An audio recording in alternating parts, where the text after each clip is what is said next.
Welcome back to all students. So last lecture we have seen the biasing. PN junction मध्ये biasing आपण कोणत्या प्रकारे करू शकतो. तर पहिली मेथड होती बायसिंगची ती आहे फॉरवर्ड बायस. ओके. आणि सेकंड कोणती होती रिव्हर्स बायस. तर आज आपण इथे बघणार आहोत फॉरवर्ड बायसमध्ये कनेक्शन कसे करायचे आहेत आणि कनेक्शन केल्यावर ॲक्च्युअल वर्किंग और त्याच्यामध्ये कोणकोणत्या गोष्टी ह्या घडत आहेत विथ इलेक्ट्रॉन्स एन मधले विथ होल्स पी मधले. ओके. ते आपण बघणार आहोत. So today we will see the working of forward bias. Forward bias म्हणजे काय?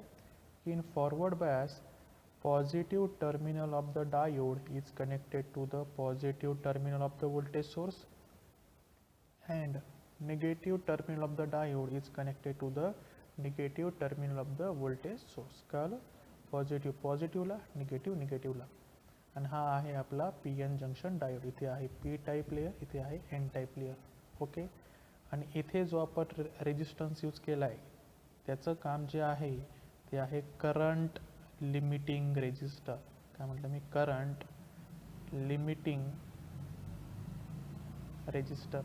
इन केस जर करंटची व्हॅल्यू वाढली तर आपला डायोड हा डॅमेज होऊ शकतो. म्हणून डायोडला डॅमेजपासून वाचवण्यासाठी इथे आपण काय लावला आहे? रेजिस्टर. ज्याचं काम काय आहे? करंटला थांबवायचं, लिमिट करायचं.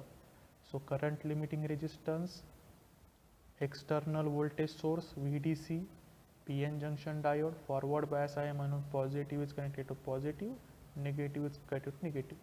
ही झाली कन्स्ट्रक्शन डायग्राम. आणि सिम्बॉलिक डायग्राम जर बघायला गेलं तर what is the symbol of diode? Triangle, पुढे रेष. कॅथोड म्हणजे निगेटिव्ह, ॲनोड म्हणजे पॉझिटिव्ह. पॉझिटिव्ह कनेक्ट करायचं पॉझिटिव्हला म्हणजे लॉंगर प्लेटला, निगेटिव्ह कनेक्ट करायचं शॉर्टर प्लेटला म्हणजे निगेटिव्हला. झालं? Negative positive, positive negative negative. तर ही झाली सिम्बॉलिक डायग्राम. Symbolic diagram. तर याच्यामध्ये आपण जो डायोड यूज केला आहे तो डायोड आहे सिलिकॉनपासून बनलेला आहे. आणि सिलिकॉन जर बनलेला असेल, सिलिकॉनचा डायोड जर असेल तर डिप्लिशन लेअरमध्ये किती व्होल्टेज आहे? 0.7. तेच जर जर्मेनियमचा डायोड असता तर डिप्लिशन लेअरमध्ये किती व्होल्टेज असतं? 0.3 व्होल्ट. कळलं सर्वांना? तर इथे आपण वर्किंगसाठी बघितलं आहे सिलिकॉन डायोड, ज्याचं नी व्होल्टेज म्हणजे डिप्लिशन लेअरमध्ये तयार झालेलं व्होल्टेज किती आहे? 0.7 व्होल्ट.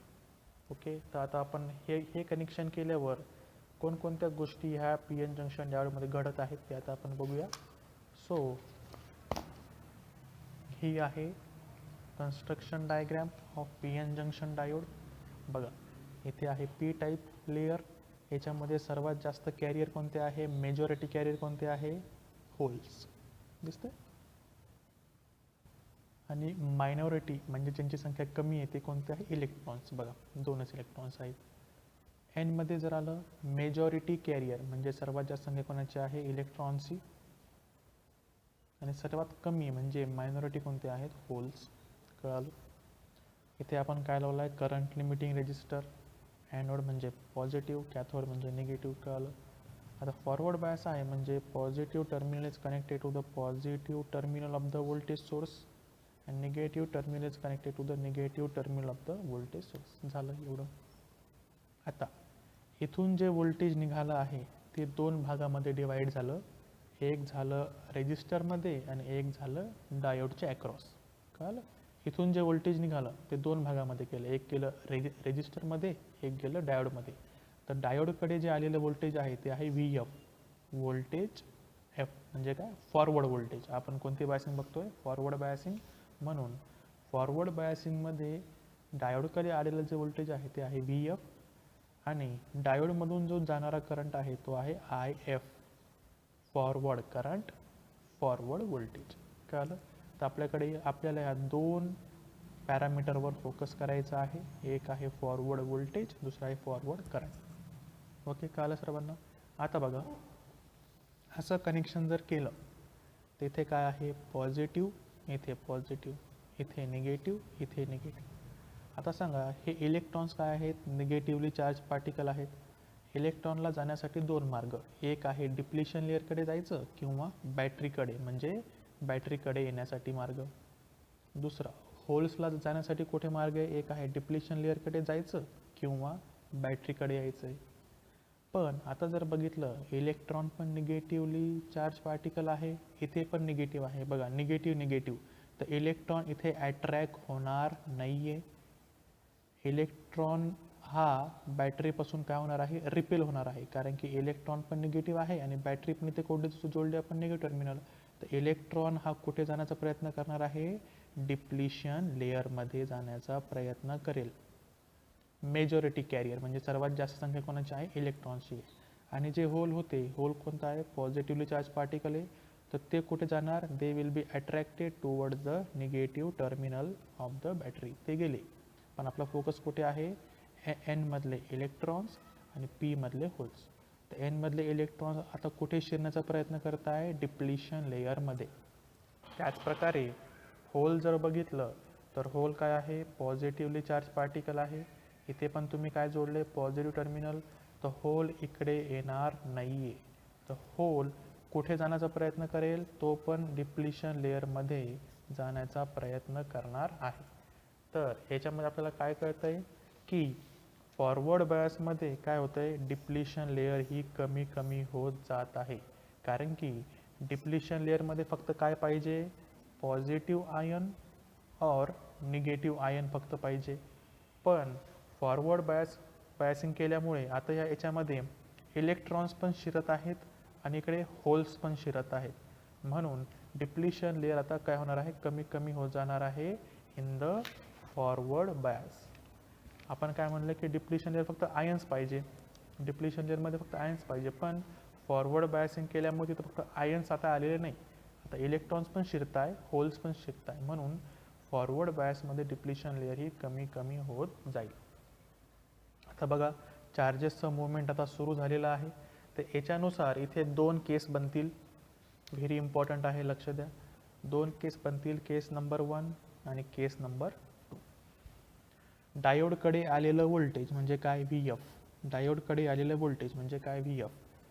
सिलिकॉनचं नी व्होल्टेज किती आहे? 0.7 व्होल्ट. बघा, आता डायोडकडे आलेलं व्होल्टेज जर 0.7 व्होल्टपेक्षा जर कमी असेल तर आपला करंट म्हणजे फॉरवर्ड करंट काय येणार आहे? 0 येणार आहे.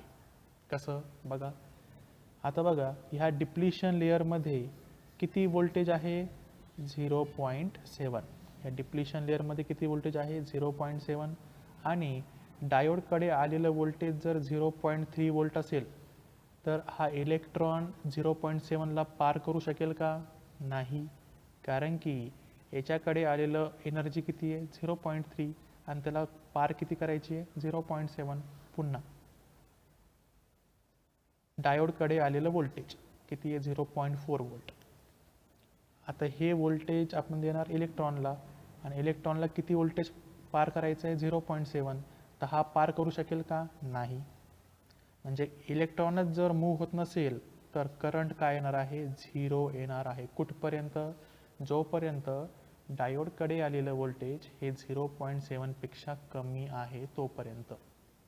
आता सेकंड केस, जेव्हा डायोडकडे आलेलं व्होल्टेज हे greater than or equal to आहे 0.7 व्होल्ट, तेव्हा फॉरवर्ड करंट हा फ्लो व्हायला सुरुवात होईल.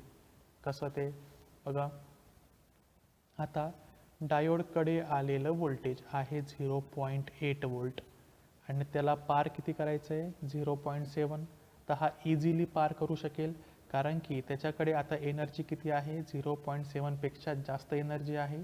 त्याच्यामुळे इलेक्ट्रॉन आता डिप्लिशन लेअर पार करून एन पासून पी कडे आरामात जाईल, कारण की इलेक्ट्रॉनकडे एनर्जी किती आहे? 0.8 आणि त्याला पार किती करायचं आहे? 0.7. म्हणून electron can easily move from N side to the P side. Electron का मूव्ह झाले तर काय होणार? करंट हा फ्लो व्हायला सुरुवात होईल. आणि हा करंट कोणामुळे आला आहे? मेजॉरिटी कॅरियरमुळे, कारण की मायनॉरिटी कॅरियर तर बॅटरीकडे गेले. आता हा जो करंट येत आहे तो कोणामुळे येत आहे? इलेक्ट्रॉन आणि होलमुळे येत आहे. तर इलेक्ट्रॉन आणि होल काय आहेत? मेजॉरिटी कॅरियर आहे. त्याच्यामुळे त्या करंटची व्हॅल्यू कशामध्ये असणार आहे? मिली ॲम्पियरमध्ये असणार आहे, जास्त असणार आहे. तर बघा, जेव्हा डायोडकडे आलेलं व्होल्टेज 0.7 पेक्षा कमी आहे तर करंट 0. जर डायोडकडे आलेलं व्होल्टेज हे 0.7 किंवा त्याच्यापेक्षा जास्त असेल तर करंट फ्लो व्हायला सुरुवात होईल. तर हे झालं आपलं वर्किंग. त्यानंतरचा जो वर्किंगचा जर आपल्याला समराईज करायचं झालं तर आपण त्याचं काय पॉईंट बघणार आहोत, V I characteristics. V I म्हणजे V stands for voltage, I stands for current. त्याची कॅरेक्टरिस्टिक्स बघणार आहोत. एक्स ॲक्सिसला घ्यायचं व्होल्टेज, वाय ॲक्सिसला घ्यायचं करंट. तर इथे व्होल्टेज कोणता घेतोय आपण, फॉरवर्ड व्होल्टेज, कारण की फॉरवर्ड बायसिंग बघतोय. आणि करंट कोणता घेतोय आपण, फॉरवर्ड करंट, जो आपण फॉरवर्ड बायसिंगमध्ये बघतोय. आता बघा, हे आहे व्होल्टेजचा ॲक्सिस, हा आहे करंटचा ॲक्सिस. करंट आहे मिली ॲम्पियरमध्ये आणि हा पॉईंट जो आहे तो आहे नी व्होल्टेज.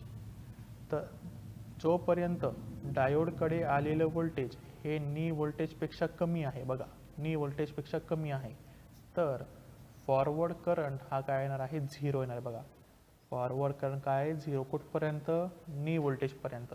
आणि जेव्हा डायोडकडे आलेलं व्होल्टेज हे नी व्होल्टेजपेक्षा जास्त किंवा इक्वल असेल तेव्हा करंट फ्लो व्हायला सुरुवात होईल. तर बघा ह्या पॉईंटपर्यंत करंट 0 होता, कारण की तो डिप्लिशन लेअर पार करू शकत नाही आहे. पण जेव्हा त्याच्याकडे आलेलं व्होल्टेज नी व्होल्टेजपेक्षा जास्त होईल तेव्हा तो कॅरियर एन पासून पीकडे जाईल आणि आपला करंट फ्लो व्हायला सुरुवात होईल. तर बघा नी व्होल्टेजपर्यंत 0 आणि त्याच्या पुढे काय होणार आहे, इन्क्रीजिंग ऑर्डरमध्ये. तर हे झालं V I characteristics of the forward biasing. तर फॉरवर्ड बायसिंगमध्ये 3 पॉईंट लक्षात ठेवायचे. एक, डिप्लिशन लेअर रेड्यूस होईल. दुसरी, नी व्होल्टेजपेक्षा कमी असेल तर करंट 0, नी व्होल्टेजपेक्षा जास्त व्होल्टेज असेल तर करंट फ्लो होईल. आणि करंट कोणामुळे येणार, मेजॉरिटी कॅरियर. तर हे तर झालं आपलं हे झालं आपलं forward biasing. In the next lecture अशाच प्रकारचं वर्किंग आपल्याला कुठे बघायचं आहे, रिव्हर्स बायसमध्ये. तर रिव्हर्स बायसमध्ये आपल्याला बघायचं आहे की डिप्लिशन लेअर कशी वर्क करते, त्यानंतर करंट हा कसा तयार होणार आहे आणि त्याचं वर्किंग. हे 3 पॉईंट आपल्याला नेक्स्ट लेक्चरमध्ये बघायचे आहेत. So that's it for today's lecture. We will meet in the next lecture for studying the reverse bias. Thank you.